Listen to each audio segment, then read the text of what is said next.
Raptorian fans, we are back. Oren and I got bored as hell, and we're like, you know what? Let's talk Toronto Raptors off season. The wrap up is back. We thought we'd. There's been a lot of drama, Oren, a lot going on, and we thought we'd address it all here. So here we are. I'm Adon Moss, your host. Oren Weisfeld, how you doing, man? I'm good, man. How you been? I'm well. I've had a great summer. I am currently on the Gulf island of Salt Spring, so I'm living the hippie lifestyle. It's good. Oh, nice. I don't even know where that is, Yeah, but it's that's cool. that's awesome.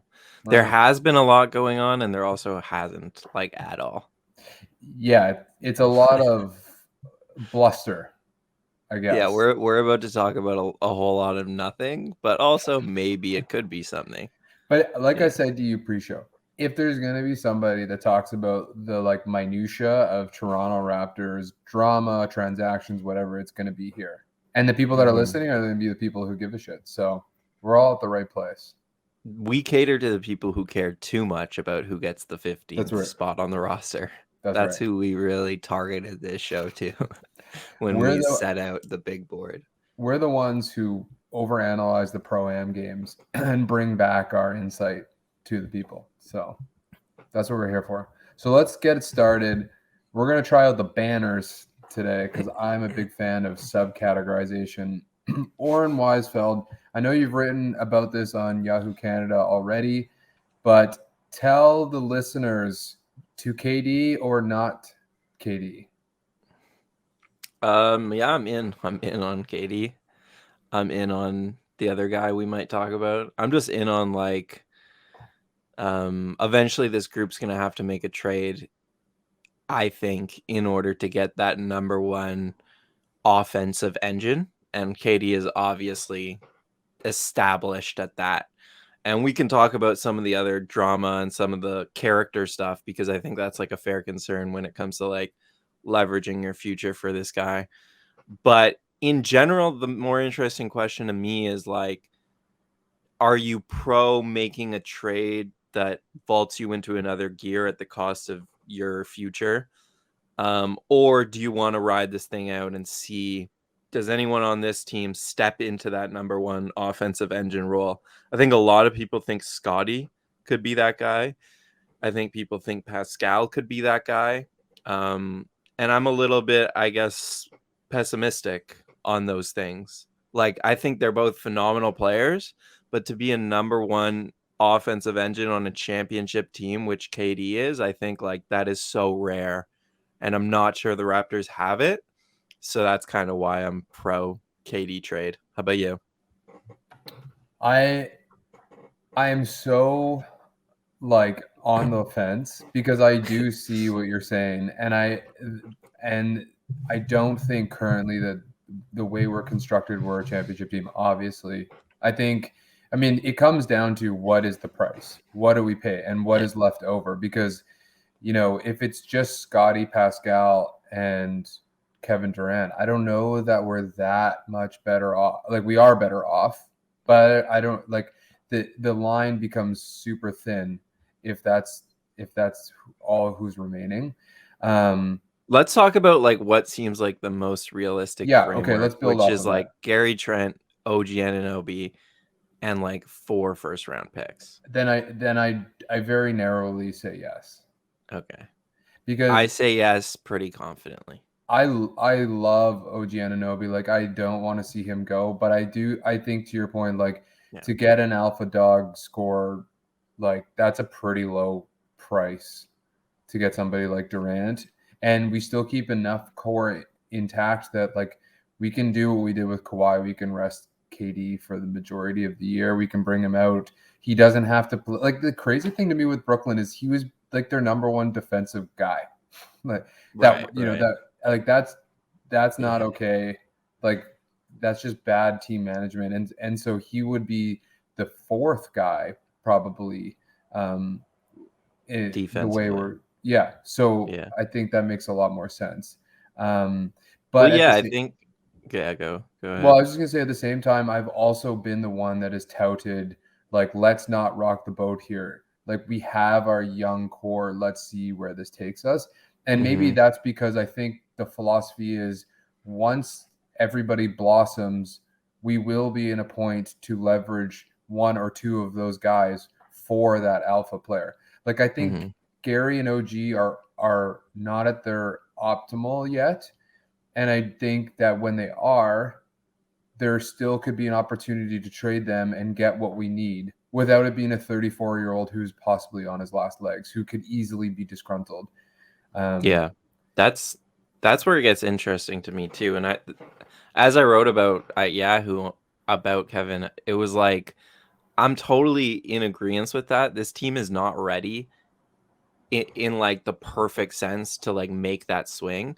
You mentioned those two guys who are still growing. There's also the like Precious and Scotty who would probably stay on the team if a trade was made, and they aren't ready to play championship basketball yet, I don't think. No. Ideally another year of seasoning and then you make this kind of trade. But as I wrote, like Kevin Durant doesn't come open every year, right? It's like players this good just don't come available every year. And so, yes, it doesn't line up with your timetable perfectly, but to me, sometimes you just need to make the swing, even if it doesn't line up with your timetable perfectly.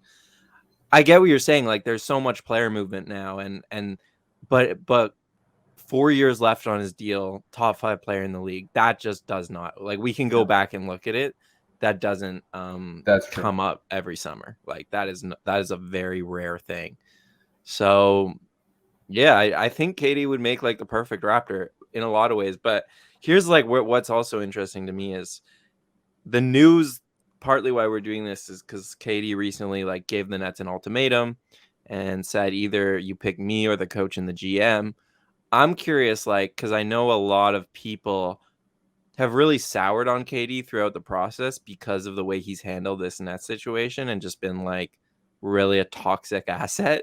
Has his handling in the ultimatum, has that made you like less wanting him as a Raptors fan? I mean, I don't think KD has demonstrated anything less than what he's demonstrated in the past. He's always been a little bit acerbic. He's always been very honest and blunt, but he's always been dedicated to the team that he plays on. And like, I would be shocked if he didn't show up for training camp and he didn't play this year. I think either this was a call for help, as in like, I'm bluffing, just do what you've got to do to put this team in the best position, or he genuinely wants to get traded, but will still, if he isn't, he isn't, that's just like an ideal for him, because I just think he is like a professional basketball player, and he doesn't do it in the best way. And I haven't agreed with some of the stuff he's done in the past, but he's always been there and he's always like gutted it out. And so I wouldn't be worried if he came here. I also think his like the kinetic energy he would have with like Masai, with Freddie, like with Scotty, I think it would be so natural for him. Really, I think all you need to do with KD is surround him with dudes who want to play basketball, like through and through ballers. And I don't think Kyrie is that. I don't think Harden is that. I think the Warriors were, and KD was his best self. So I would, if the trade happened, I wouldn't have any, like, I wouldn't freak out that he's going to suddenly up and go. I'm with you. And I think that's like why the Raptors have to be considered here, is because they have so much belief in their culture that you can bring a guy who maybe is a little bit toxic in, and that guy will see what you're doing, ultimately slowly but like surely believe in the program and believe in what you're doing and like fit in and fall in line. And I think KD would. And I think like you have to be so established as a basketball program to have that confidence. But they do, by all accounts. They traded for Kawhi Leonard, not in a same situation, but a similar one where they had a lot of confidence in he's going to come, he's going to play, he's going to buy in, and he did. And then my second point on that is I cut KD a little bit of slack in this situation just because we have to make these judgments on these players based on like the little info we have. So small. And so everyone is judging KD based on like, you picked the coach, you wanted Harden, and he did, and so he deserves those criticisms for sure. But there is a flip side to this where Sean Marks, the GM, traded Harden for Ben Simmons, and Ben Simmons didn't play. Like, that is ultimately on Sean Marks to not trade for a guy midway through the season if you don't have enough intel to say that he's going to play, because you have KD at 33 years old. Every season you have to compete for a championship. And so, yes, they could have lost Harden at the end of the season for nothing, but that is a Sean Marks error to trade for Ben Simmons. I'm obviously a Ben Simmons hater, but like, that was a bad trade. He didn't play, and Katie has a right to be upset that the guy you traded for didn't play. And then, like, there's also no real evidence that Steve Nash, like, I don't know. You don't know if Steve Nash is a good coach. So I also have trouble, like, blaming him for that, when maybe Steve Nash, maybe he saw what Steve Nash did and the game plans and the playoff series plans, and he was like, look, we need something a bit better than this. So I cut him some slack there too. Yeah, to your 2 points, like, the Raptors are nearing a like golden like reputation threshold that few franchises in sports reach, right? Like, Yeah. it's the Patriots, it's the Spurs, it's maybe the Warriors to some degree, where you can take an Antonio Brown, maybe that's a bad example, but you can like Randy Moss. Yeah, I You get can what you're take saying. guys who are like uber talented, but maybe have a personality issue or whatever, and you're so confident in your franchise that you know it's going to work. And I do feel like Toronto is, or Masai himself, alongside Nick Nurse, is reaching that status where you can bring somebody in and you can try your best to mold them, and if they're not going to work, you can confidently spit them back out. But the risk is not going to, like, your franchise isn't going to implode if it goes awry. And I think Kawhi was a pretty good example, because he was making a big stink in San Antonio, and he quieted right down in Toronto. As for the KD, reaps what he sows thing, like, yeah, but he hasn't done anything really different that LeBron has not done multiple times. And so, like, if you're going to give KD all of this grief, like, you have to throw it at LeBron among probably other players, like, this is just what you do when you're an all-time great in the NBA. It's now acceptable. You, like, go on social media and you whine about the coach, or you throw your teammates under the bus, or like, you go to the GM and say, I want this guy, I want this guy, and I want this guy. And then when it doesn't work, you leave. And that franchise has to, like, suffer the consequences the way Cleveland has, the way Miami kind of did, and the way LA is currently. So I don't love it. I would rather see, guys who maybe like Dame a little bit more. But I was just gonna say, we'd all rather get a Dame Lillard, but it doesn't he's made always noise work out too, that right? way. Like, he's used Chris Haynes A little to, bit, like, but he's still like him. I mean, Steph, and then like Dame. yeah, Yeah. And There's Steph's about the time. exceptional because he also has 2 all-time greats on his team, so it's like you don't really have to do much. But this is just the way it is. So I don't think you can give KD crap without giving like other guys crap too. Yeah. If anything, it's Kyrie is the one that's really kind of like deserves a lot more criticism, obviously, but we don't need to get into Kyrie. Yeah, we don't need to get into that stuff too much, but it's definitely on both the Nets and KD. You can't just pick one and say all the blame falls here. Like, the Nets definitely deserve some blame themselves, and part of that blame is just all of the power they entrusted in KD and Kyrie. Like, how are you surprised that they're turning on you when you gave them all this power? Of course, they're going to wield it. Starting off with DeAndre Jordan is a bad harbinger, of bad things to come. Exactly. And the Raptors, like, last point on this, they don't do that. They will never give a superstar that type of power, because they have a culture in place, and like Masai and Nick Nurse, really big personalities, and I mean Fred too, who are running this thing. And so it's like, you don't just get to come in here, and you come in here knowing that. So yeah, I agree. I think that's a good transit. And I will just say that I know it's a bad way to, like, answer the question, but like, if we got KD, great. If we didn't, I would be totally, like, comfortable and confident moving forward. Maybe it's a different question when you talk about somebody who's younger, also has more years on his contract, I believe. Donovan Mitchell has also No, been not rumored. more. Can't be more than 4. No, I mean, sorry, more than like just a year. Like he's not Oh expired. yeah, I think it's 2, and then let me look it up. Um, Look Donovan up. Mitchell's 26. I really should have done my background research on this. Also, not necessarily disgruntled in Utah. It's more that Utah has signaled that they want to move on from him. New York's been the obvious one that's really been talked about, and I don't see him going anywhere but New York. Like it just makes so much sense. It's crazy. I think they're just kind of dancing. But Toronto's been in the mix. Do you feel any differently with Donovan Mitchell than you do Kevin Durant? I do feel differently, but I also would say if the price is right, I would be happy if they went over after a guy like Mitchell. But Oren like, Weisfeld, name your price. wait, let me first say that like you were saying earlier that you were like when I was saying guys don't come up often, but and like now they do. I do think guys like Donovan Mitchell do come up pretty much every summer. So like what we were saying, maybe this isn't the perfect time to take a swing for the Raptors. They could wait. It's not the same level of player as Kevin Durant. Like I do think Donovan Mitchell type players come up more often. And so maybe the Raptors could talk themselves into waiting a year or two before making that type of trade. And then yeah, I'll name my price because it goes back to the reason I'm in for KD for the package we talked about is because I really think that takes the Raptors to like championship contender, like the upper echelon, the top 4 teams in the league who would win the title next season and going forward.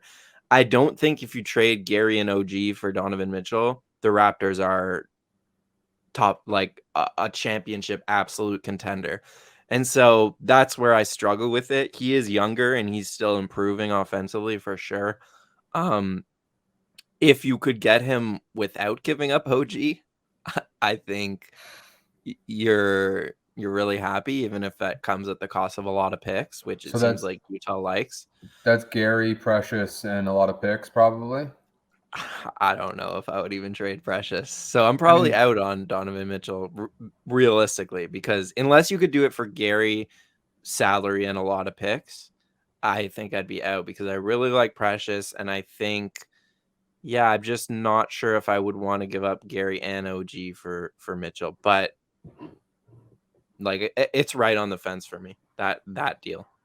yeah, and I'm thinking about this with Durant too. The trouble is like we don't really. Well, first of all, everybody in the league and their grandma are asking for a legitimate shooting wing defender. Like you go down the list of teams, and there's very few that that you don't say like, man, if those guys had like a Mikal Bridges or an OG on their team, they would be so legit. And so those players are at a high premium. OG fits that mold. People underrate OG all the time, but he really is like the linchpin to championship teams. And if you trade him, we don't really have that guy anymore. Like, and Gary would probably be the next guy that's going to be guarding your wing player, I suppose. Honestly, it would become Precious and Pascal. Like Yeah, I those know, guys and they do a don't. good job on wings, I They think. do a good job, but not. I don't think they do the job you want against high level players for prolonged periods of time. Like I don't know that Precious can guard Tatum for an entire game, and so like I think OG is the obvious guy to go in any of these trades, but what's coming back doesn't fill in what we lose in OG, and I would Yeah. be concerned it's either a redundancy a guard with Mitchell and Freddie being undersized, or it's a redundancy at like the 4 with Pascal, Scotty, and Kevin Durant. So that's been my biggest hesitation with this all. I'd rather have Durant if I'm giving up OG, obviously, than Mitchell. I do Right. think though that like the scoring prowess of Mitchell is something we desperately need, and I think Yeah. like you said, if we don't give up too much, Mitchell's defensive, I think people say he's just not playing as good defense as he can play. He has a great wingspan. He's athletic. There's no reason he shouldn't be better than he is. But I do think we can make up for his deficiencies if we have that core intact. So I am Yeah. torn, but I lean towards not going for it as well. He also is only 26. Like if he fits our timeline so well. Yeah, I'm in a similar place with you, which is why I kind of held OG out of that deal, which is like you're all of a sudden taking this big 6'9" wing heavy team and you're going to a small backcourt with Fred and Donovan, and then you're just all of a sudden like Precious is your 5. You're all of a sudden a really medium-sized team. And I think some of what makes the Raptors so good is their size and their length. Yeah. And that's the difference, obviously, between a Kevin Durant coming in for OG and a guy like Donovan Mitchell coming in for OG. And then on the other side of things, though, like if it was just like a Gary type deal, and yeah, people say like, "Oh my God, the defense is so bad." It's like I mean, I'm a little bit low on Gary's defense personally, so like I don't No, see yeah. that It's not a huge that fall off. that is not a huge fall off. Like that's gonna look pretty similar to the way it looks right now, if that is like what you're ultimately switching out on the defensive end. And yeah, I like the offense. I actually really like his fit offensively. I like his Me fit too. with Fred. He can carry So the ball up and have Freddie off ball. Like it's like that Conley combo. I think it'd be really nice. and he's still getting like significantly better. Like this Oh is a yeah. guy who came into the league as not a passer, not a point guard. And they kind of put him in a point guard role, and like every year he's taken a step up as a playmaker, as a scorer. Yeah, his defense fell off, but like you have to put the context around that stuff, and it's like that was just a bad season in Utah. Everyone knew it was going to blow up at the end of the season. So I'm high on Mitchell. Like I'll just finish by saying if I was the Jazz, I would keep him. Like I would rebuild, retool Yeah. around him. I don't understand why. Like I hate this idea of trade SGA, trade Donovan Mitchell because they're 25 and you're looking at players who are 20. It's like your players aren't all going to be the same age. Like keep the good player around.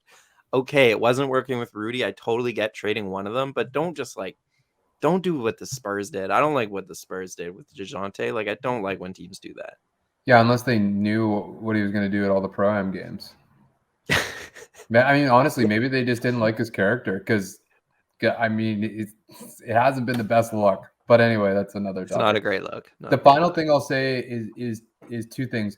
Masai, and I wrote about this about Durant, and I'm writing about it again. Masai has had a clear vision all the way through. And every time we argue about trading for a center, every time we argue about trading for like a backup score or whatever, it's like Masai has had a vision for over a decade, and he's finally enacting it. And I don't think he's going to forego it. To your point about having defensive versatility at all 5 positions, unless it's such an arbitrage of a trade like Kawhi. But again, that was different because the DeRozan era had hit its head on the ceiling multiple times. So it was just a different thing. So unless the arbitrage is so great and the cost, that being the cost is so low, I don't think Masai is going to go away from this vision. He's gotten Barnes, he's gotten Achua, he got OG. Like all of these guys fit exactly what he wants to execute, and they've yet to hit their peak. And I think he wants to wait and see when everybody's at the peak of their powers what this team actually looks like. Maybe, but those decisions are going to have to come quick. Like this is Yeah. going to be the season that they have to see. They're not going to be at the peak of their powers, but they're going to be pretty close. And I think they're going to have to make those decisions this season because Gary's contract's about to come up this offseason. Like I get what you're saying, but I don't think it's like a long-term thing. I think it's like this season we'll see if this is the group going forward or not. Well, to be honest, I don't think Gary's part of that picture. I just think Gary Right. was a great flip for Powell. Yeah. And it gave you all the versatility you need. But I don't think he's we do need a Gary type, but he's not part of that picture. So I don't foresee him being a long-term contract guy. But that's maybe another conversation. Shall we move from that? Or we feel like we Feel good about it. Feel good. I feel like we flushed that out real nice. Okay, quick fun one. Who is your favorite summer league performer? Let me just get some Or tape conversely, running who is your here. least favorite? Do you want to go first? Yeah, I know my answers. Okay, you go first. Well, this one's kind of obvious but I'd like to say that I felt this way before it was confirmed. But sorry, we're talking summer league, not pickup games. Oh, let me pull up some summer league highlights. Sorry. But we could be Yeah. quick on the summer league. I Jeff, I also like thought I just had pickup in my head. yeah, I know. So I was like, who's my favorite pickup game guy? That's a tough question. Summer league guy for me is Jeff Down. Like he stood out so like definitively. They clearly set out this offseason to give Banton the ball and see what he could do, and he did quite well. But when things kind of got disorderly, or whatever Banton was up to wasn't really working, Downton was kind of like that guy that you could depend on, that you could kind of go to.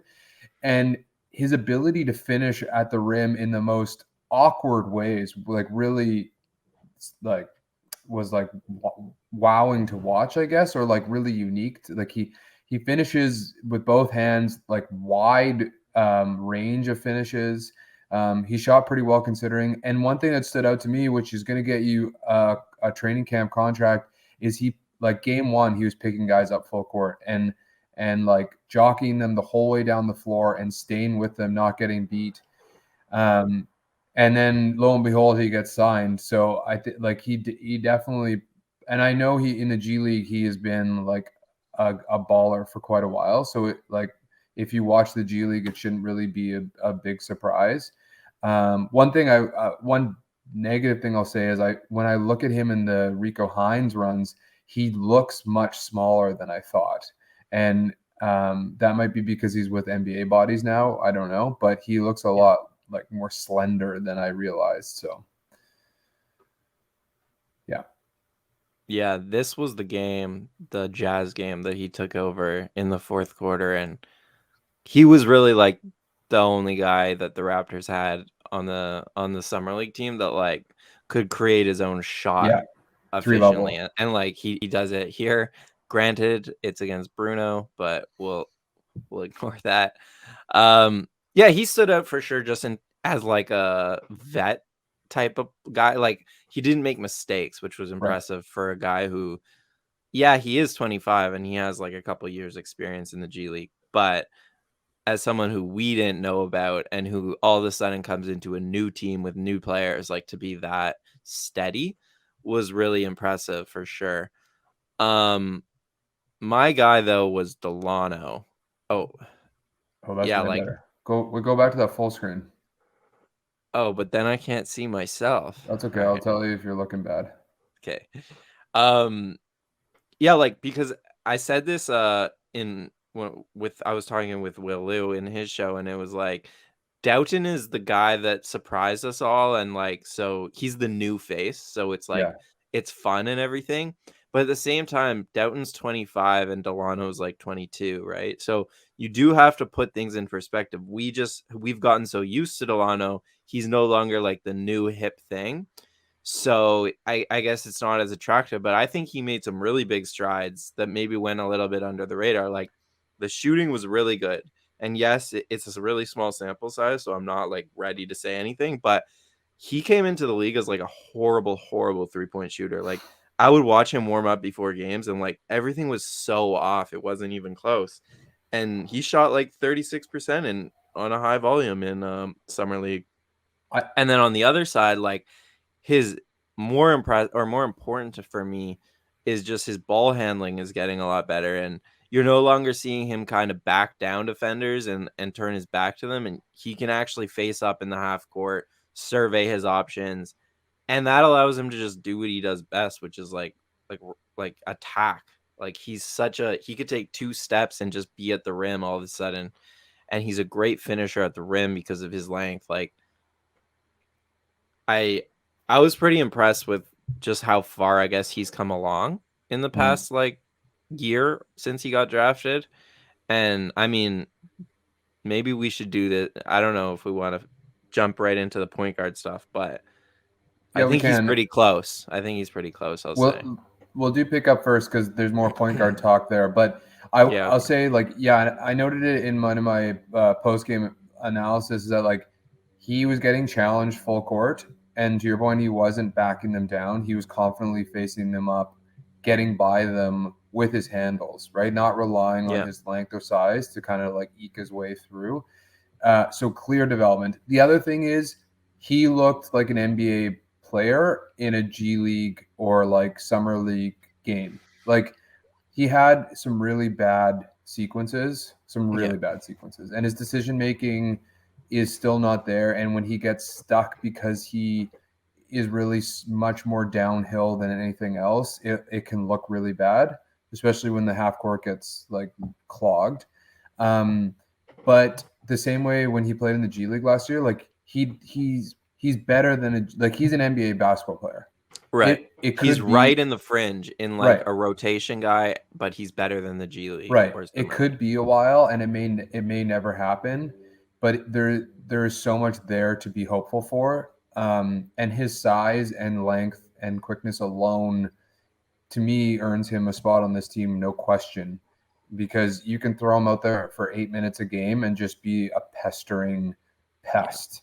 No, he's making the team. There's no Yeah, way yeah, he doesn't I make the know, team. but I'm just saying that like he didn't, yeah, it just he again the same thing with Malachi Flynn in last summer league. Like they put the ball in his hands because they wanted to see if he's legitimately NBA caliber, and he proved by far that he is the same way Flynn did. So I think so that was promising. I just think he had a lot of bad spells in the summer league as well.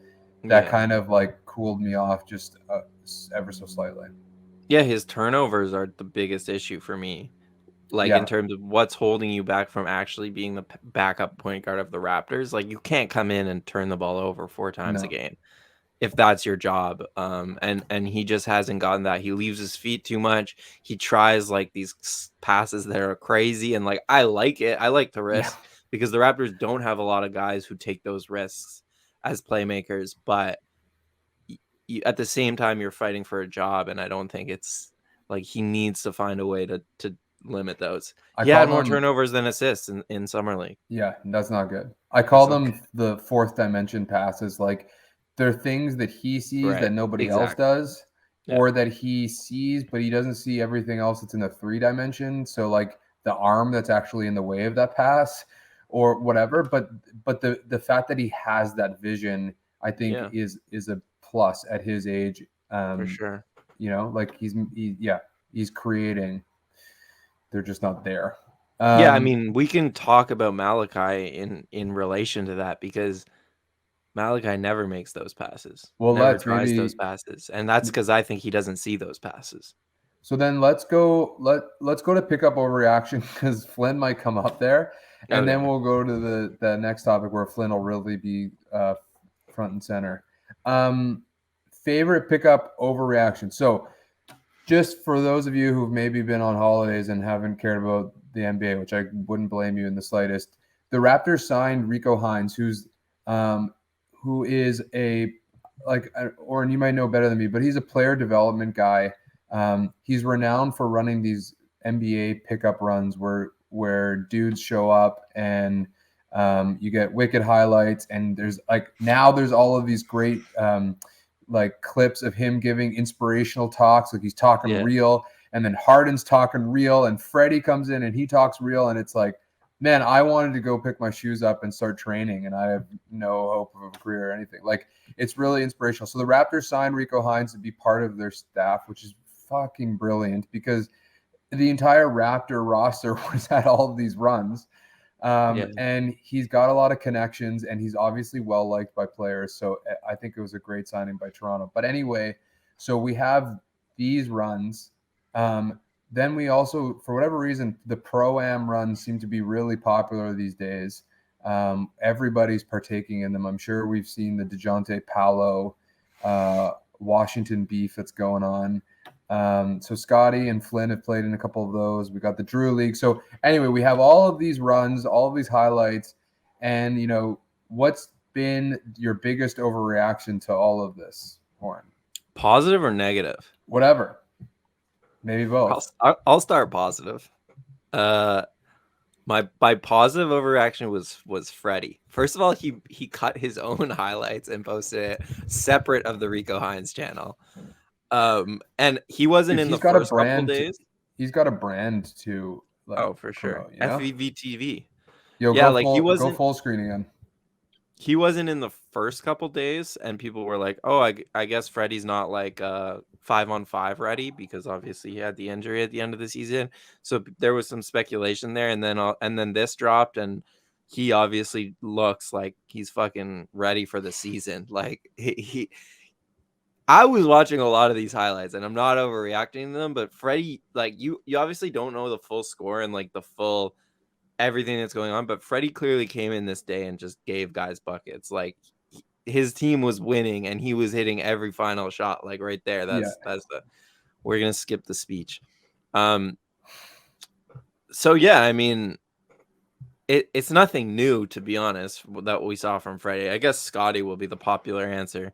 Yeah. Uh but you just sometimes forget. I guess I forgot because not like forgot, but like he was injured. His whole second half of the season, he just wasn't himself, Yeah. especially as a shooter.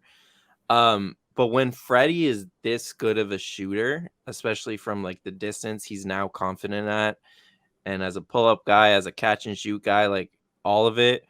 And he's running pick and roll, and every season he's getting better as a playmaker. I have to not take that for granted. And so when I saw this video, I realized, oh yeah, I took this for granted for a while. And we're gonna talk about the point guard situation after this.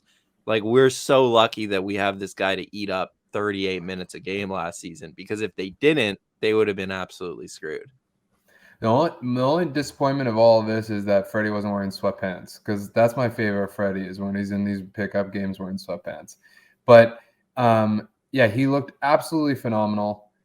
He clearly came into the run being like, okay, I'm shooting 35-foot threes and I'm running pick and roll with Koloko. And I don't think he missed. By the way, as coaches, like I think it's brilliant to have to win the game. After you score to win the game, you have to hit a free throw to win the game. I think that's like a really cool touch. He gives this nice little speech, which is always fun. Maybe because he knows he's on film, probably, but it was still great. But yeah, he looked limber, explosive, like he could have shot anywhere on the court. And guys looked exasperated in the highlights, like they're just like what am I gonna do now? He looked like what Banton looked like in the summer league. Like he looked a degree above everybody in that run. And I guess it's a highlight package, fair enough, but he really did stand out.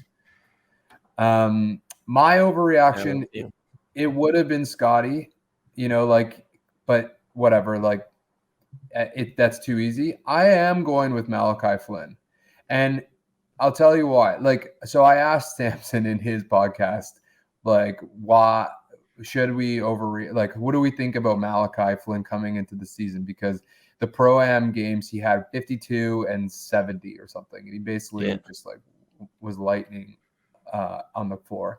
And Samson's answer was a good one. It's like, Malachi's a good player. He doesn't fit the Raptors system. He's a pick and roll guy, score first guy, who's an average to above average defender, which I don't think he gets enough props for. But if he's going to make it on our team, he's got to be a walking bucket. And I think like demonstrating, like there are guys that are going to these Pro-Am games and not scoring at this rate, right? Like, I don't know if you saw, but like Obi Toppin, Julius Randle, and Brunson's team lost by 13 or something, whatever. Who cares? But I mean, like, there's something to be said for a guy walking on there and just destroying teams. And I think, and whatever, it is a Pro-Am game, but Oh, you cut out. Adon cut out. Adon's internet cut out. I'll pick up on Malachi for a bit, because I agree with what Samson said about okay, he's back. I got booted. I don't know what happened. You keep going. Yeah, if Flynn's going to make it on this team, which he doesn't have much like hope left, and this is a good segue to, I think, our point guard conversation, he's going to have to be lightning in a bottle, and he was towards the end of the year. And so healthy, I'm hopeful that he can like make an impact on the team this year. Yeah.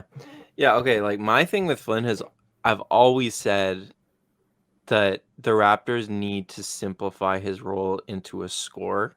Like I've always seen him as like a Lou Williams Yeah. more than like a traditional backup point guard. Because like what I said with the Benton stuff, Flynn doesn't see those special passes. Like, yeah, he runs a pick and roll and he can make the simple passes. Even the skip to the weak side is really hard for him because he's so small. So like he's not a great passer, and I think the Raptors have asked him to run the team. Like they say, when you come out there, we want you to run the team. And I just think that's like too big of an ask because a lot of point guards coming into the league struggle with this, which is like the balance between scoring and my teammates not getting mad at me is like a really hard one to strike.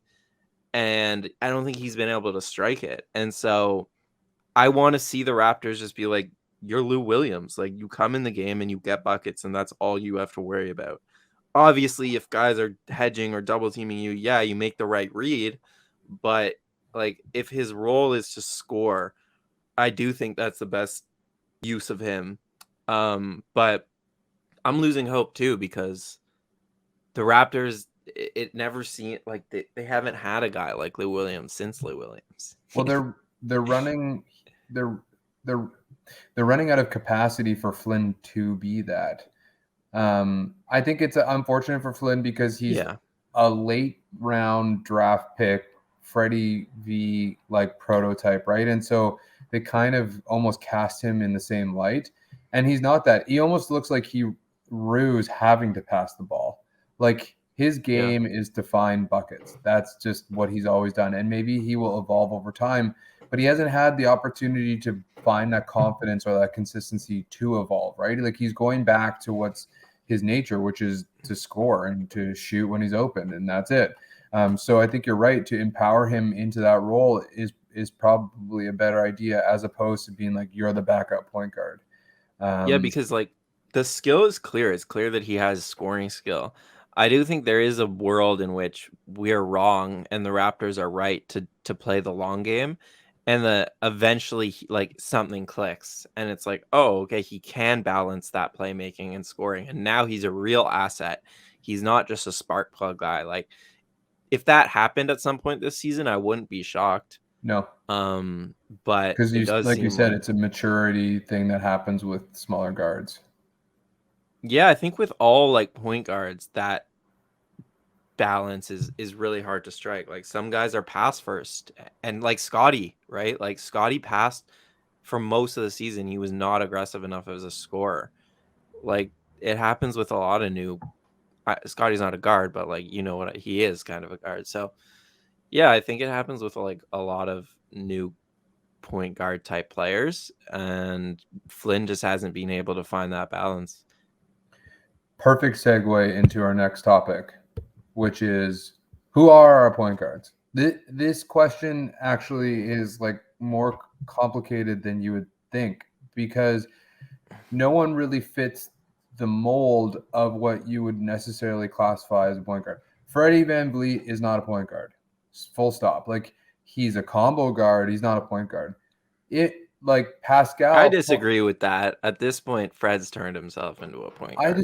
I don't think like I mean maybe, but I don't think he's best utilized maybe as a high volume point guard, but yeah, okay. that's debatable. Then we have Point Pascal, which has unlocked probably the best version of Toronto's offense, right? So we have Pascal there. Scotty has shown glimpses of being the point forward, and like that was a glimpse right there. Yeah, and like you said, he has the vision. He's comfortable distributing and playmaking. Like that's what he enjoys doing. Then we have Malachi Flynn, who we just talked about, who I also don't think's a natural point guard. We have Delano Benton, who is a point guard, but in the half court is basically not really anything as far as point guard goes, or he struggles. We have just Jeff Downton now. Am I forgetting anybody else? I think that's probably it. So we have a lot of guys that fit parts and aspects of a point guard. And we have Point Precious too, don't forget. So like how do you see this shaking out? Yeah, I think first of all, there's like a distinction to be made between like point guard and like ball handler, right? Because like Scotty and Pascal, the offense does look good when it runs through those two in like a point guard way, but those two shouldn't be relied upon to take the ball up the court every play. Right. Because when they do and teams pressure it, which smart teams will do in the playoffs, it throws the Raptors out of whack, and they'll just get turned over sometimes too. Like those guys have good hand, or Pascal has a good handle. Scotty's just coming along, but it's not like at the point where you're like a confident like ball handler, like every play, run like ton of pick and roll. Like it's not that type of thing. It's more so like get them in their spots, give them the ball. They both like the post a lot and run some like inside out offense. And yeah, they're point guards in a sense, but not exactly. And then when you talk about ball handlers, it's like Malachi and Delano.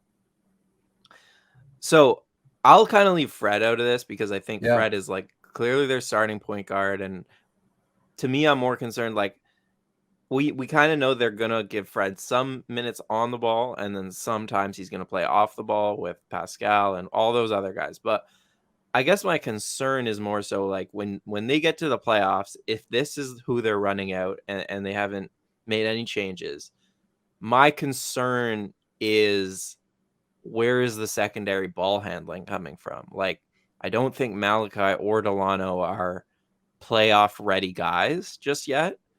And then I don't think there's enough ball handling between Scotty and Pascal to where you're confident your team is going to be able to deal with full court pressure.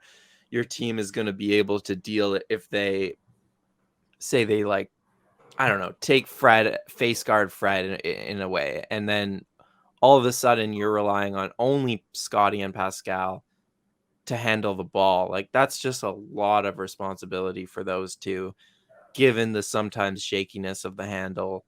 That yeah, it's a concern. And I want to be clear, like the playmaking, I think there's a ton of playmaking on this team. That's not the issue. But the ball handling, I think, is an issue. Yeah, I guess I challenged Freddie as a point guard because I think this team struggled when he over controlled the ball. And I think that's because he's not a natural distributor. Like that's not exactly how he plays. And so that's I think like to me that's a little bit of the challenge is that like okay, well if Freddie's a little bit off the ball or like we don't want him overplaying. Are you hearing the chickens in the background? Yes, I'm hearing the Yeah. chickens. Nice. Um, if he's has the ball too much, I think like we will be in a little bit of trouble offensively. So then it kind of begs the question, like who's going to have the ball in his hands? So I think you're right. Like the starting five, it's not going to be the biggest problem. Freddie brings the ball up and probably initiates something, and then we're the secondary actions with Pascal, or Scotty brings the ball up in the secondary actions with Freddie or Pascal. Like I guess I'm okay with that. And I would be interested to see what they do in the second lineups. I could see something like we just talked about how Malachi is not really a distributor, so maybe he brings the ball up and then immediately it goes to somebody else to initiate an action. I don't know, but yeah, it's confusing because it's not that clear to me. And some teams pay a lot of money to resolve that, right? So like Tyus Jones just got repaid to be Morant's like solid backup point guard, and maybe Yeah. that's because Morant's a little bit injured. But most teams have like a defining distributor, and we don't. I don't think we have one, at least in the guard role. And again, that's probably part of Masai's ultimate vision is that like everybody can do this. But to your point, in the playoffs or when push comes to shove, like we kind of need a guy that we can rely on to control the like a Kyle Lowry essentially control the tempo, put everybody in place, get things going. Doesn't necessarily need to break down the defense, but needs to make sure everybody's in position to get things rolling. So Yeah. yeah, it remains to be seen. I think Fred though is getting a lot better at that. Like last season he took a Yeah. big jump doing that. And You're right. There were moments where he over dribbled the ball and he was doing too much himself. But I think a lot of that was just due to the nature of the season with the injuries and just the lack of skill the team Yeah. had. I really think that we're going to see Fred take a diminished role on offense this year. And I think he will be more of that player who, he takes the ball up the court, then he gets off it. It gets to Pascal, it gets to Scotty, and Fred is more of an off-ball guy running around screens. And I think the offense is going to run a little bit more like that than it did last year. Obviously, Fred will get his share of pick and rolls, but yeah, like I'm not worried about that necessarily. I would really like I do think when you said like Tyus Jones, I think that is one thing that this team is missing is the backup point guard position. Like I'm not confident going into the playoffs in the Malachi Banton pairing. Like they're both, we talked about, they both have interesting skills and they both could have breakout years. But if we're talking about a playoff series where we're going to rely on one of those guys to come in and give you like 20 minutes a night, and like in the playoffs, it's all about being consistent and like bringing something every night. And they need to play those minutes because if they don't, it's just like who's bringing the ball up the floor when Fred's sitting, and like where is the ball handling when Pascal is getting double teamed, right? It's just that simple stuff. I think you need a guy who can step in and fill those roles. Yeah. So yeah, but with that being said, like it would not surprise me if they dealt with that at the trade deadline, right? Like if Malachi and Banton both struggle, it's not that hard to go get a backup point guard. It No. really isn't. No. So It's kind of like, when you build a character in like a video game, and it's like you can basically either be par or average in every characteristic, or you can just jam it on like 3 characteristics and whatever, forego a couple. I think Masai's kind of done that. Like I think they've sold out on having a traditional like small point guard. They're just not interested in having that. Unless but they this can, all they can get it sneakily on like those late draft picks, like they did with Flynn and like Freddie turned out. right. But this all does come back to what we were talking about at the beginning with Katie and Donovan. Like those guys automatically negate the need for that type of player because you can just give them the ball. Yeah. And that can be your bench offense, for example. But right, and Pascal and Scotty could be that. And OG wants to be that. So, I think that's what they're banking on. Yeah. Okay, our final topic for the night. Who, Oren Weisfeld, is surviving training camp? Okay, I thought you were just going to say our final topic was Gabe Brown. And I was going to be like, I don't know if I can do 10 minutes. Let's break down Gabe Brown's Michigan State 3-point video. shot. Yeah. But first, do you want to outline the situation? Can you do it off the top of your head? No, I'd have to pull something up. If you give me a minute, I can. But I mean, we kind of know what the Raptors Basically, got. Okay, here we go. There are 3 spots available, right? Yeah. So Pascal. Okay, so they have 12 guys on fully guaranteed contracts. Is this compliments of Zatzman? No, this is my story. Oh, this is you. Okay. Well, Lou has one on Raptors Republic. You can check that out, or you can check out Oren's on Yahoo.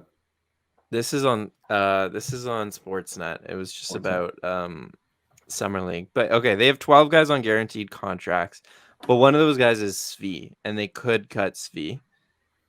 Anyways, they also have Koloko, who they're gonna sign. And do you know why they haven't signed him? I mean, there's speculation that a Durant trade would obviously affect. They would want to hold off to signing him until a trade happened, for tax purposes. So I think it's just to be like, in case there is a trade, why would you rush to sign a guy? He's gonna be on the team. I'm not worried about it. No, it's just it is an interesting anomaly, but I think that's why. Yeah, I think it initiates a hard cap if they do sign him, because they want to sign him to multiple years, I think. Right. Yeah. And then Yeah, so 13 with Koloko, and then 14 with Bo Cruz, who got guaranteed money, which was somewhat surprising, right? I mean, do you want to talk about Wancho first? Is that well, no? Keep going.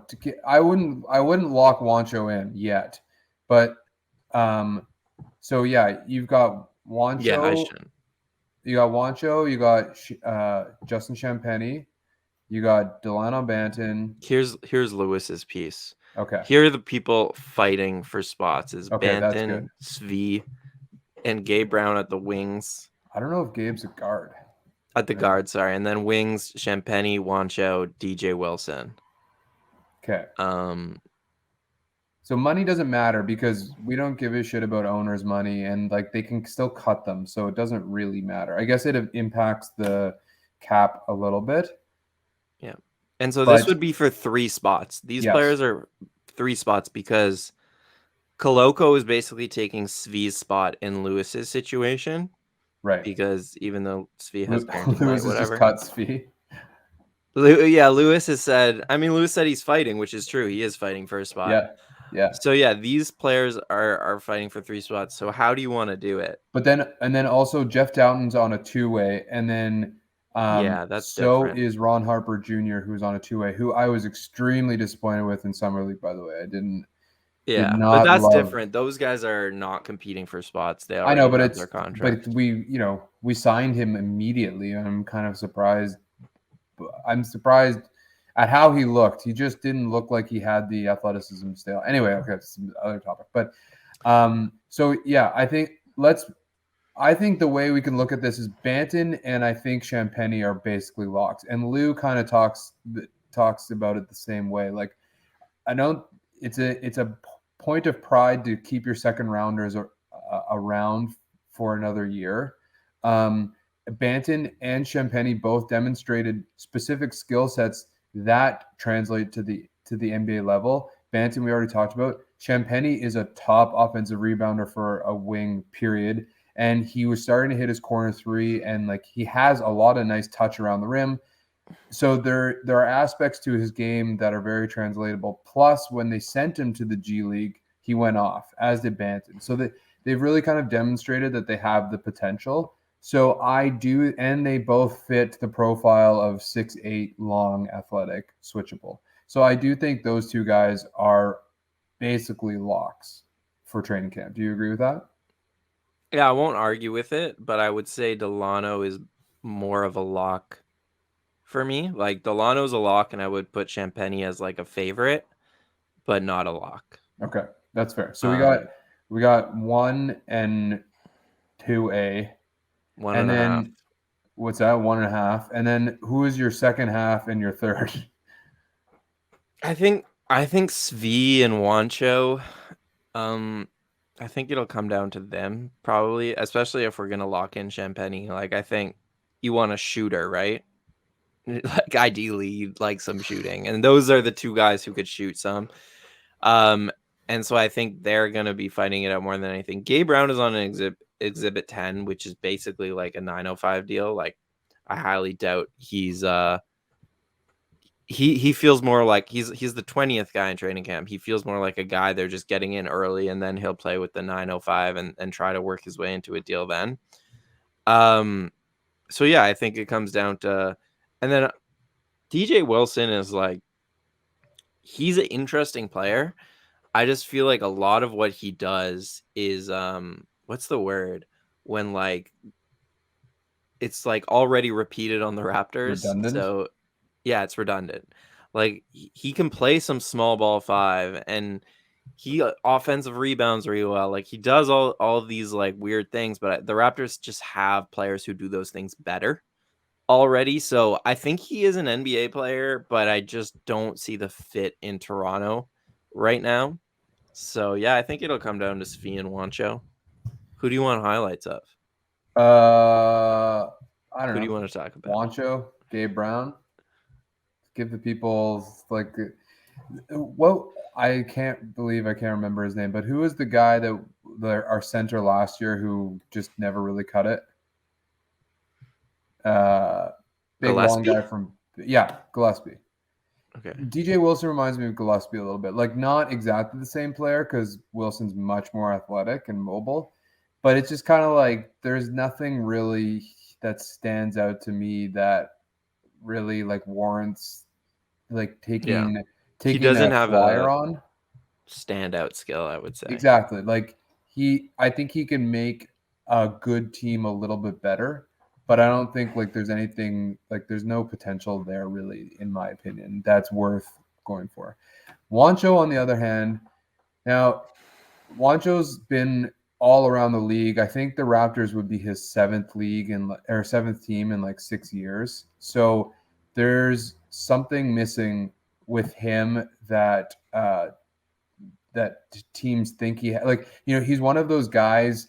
I'm trying to think of somebody else like Jeff Green, kind of like he fits what you want in a player, but then in practice it's not exactly what you idealize. He's super long, he's super tall, he runs like a wide receiver. He has shot pretty well from three, and he has a little bit of at rim, as you can see, but when you put it all together it's just not there for whatever reason. That being said, Toronto leverages these types of players more than any other. Like they run a system and a scheme that enables guys like Wancho, who clearly have flaws or aren't good at any one thing, but but um, but can fit in a scheme, can fit much better than they otherwise would when they're left on their own. And so I think he is going to make the team because he's a body that you can put out there with experience, who can shoot, who can do the little things that the Raptors expect of their depth players, and then every once in a while is going to maybe blow up for 13 or 14 points. Kind of what I think they anticipated Svi to do, and Svi just never ended up doing. So I think Yeah. Wancho's on. I almost would guarantee Wancho. Like I'd be willing to bet money on Wancho making the team. Well, yeah, there was a report that there's guaranteed money in his contract, which is Yeah, surprising this late in the offseason to get that. So they clearly like him, and he becomes a favorite for the spot because of that.